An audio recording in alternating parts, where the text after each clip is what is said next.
At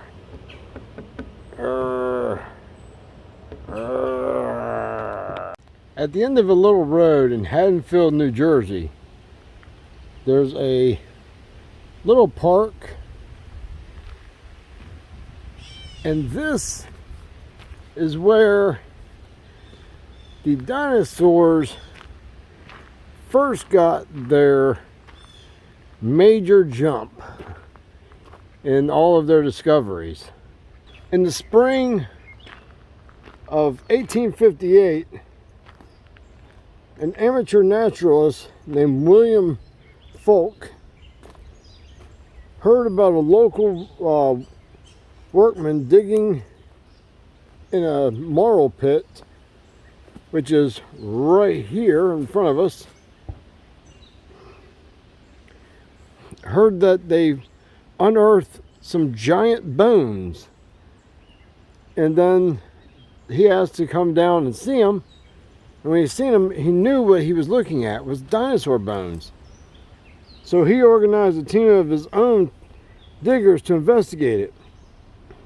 And he soon discovered that the fossilized bones were part of a skeleton of a bipedal creature, similar to both bird and a reptile.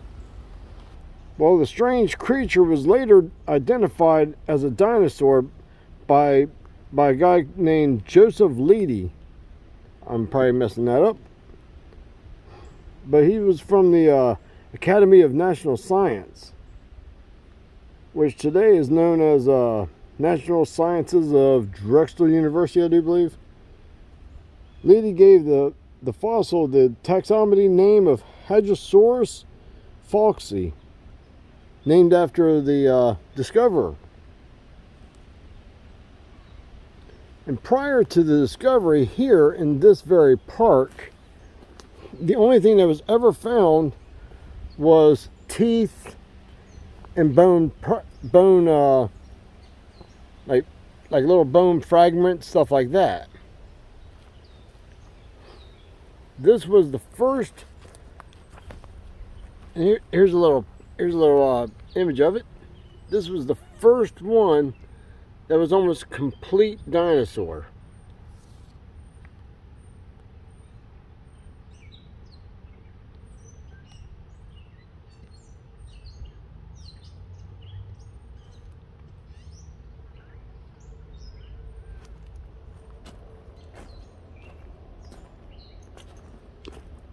People came from all over the U.S. and from other countries just to see this. And over time, they cleared this marl pit, they dug it out, found more skeletons, dug it out more and more and more, until they basically cleared the whole thing out. Unfortunately, the popularity didn't last. Later in the decades, Foulke's Hadrosaurus skeleton would be overshadowed by bigger, more complete fossils from the American West, such as the Tyrannosaurus Rex. The Hadrosaurus site where the bones has been dug fell into obscurity until 1984, when Boy Scout Christopher Breeze relocated the marl pit, and as a part of a community service project through several small grants, Breeze cleaned up the site and erected a small bronze plaque to commemorate the historic excavation. Sorry about that. And here is the famous plaque, which now is a National Historic Landmark. And in the town even erected a life-size statue of the actual Hadrosaurus in the downtown area, which we're going to see. We're going to go through there.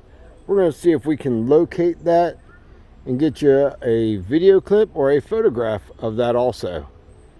And if you're ever out here, they have a whole bunch of little dinosaurs here everywhere. Nice little parking area here too.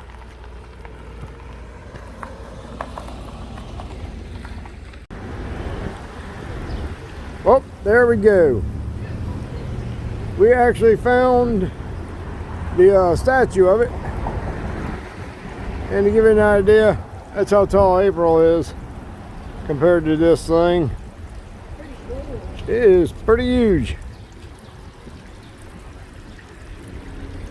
And I guess it's a kind of a wishing well.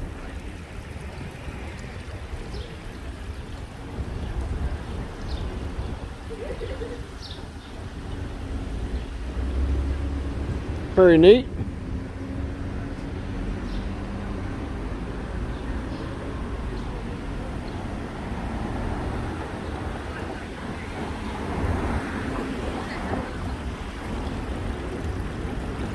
See if we can get a picture of the sun here.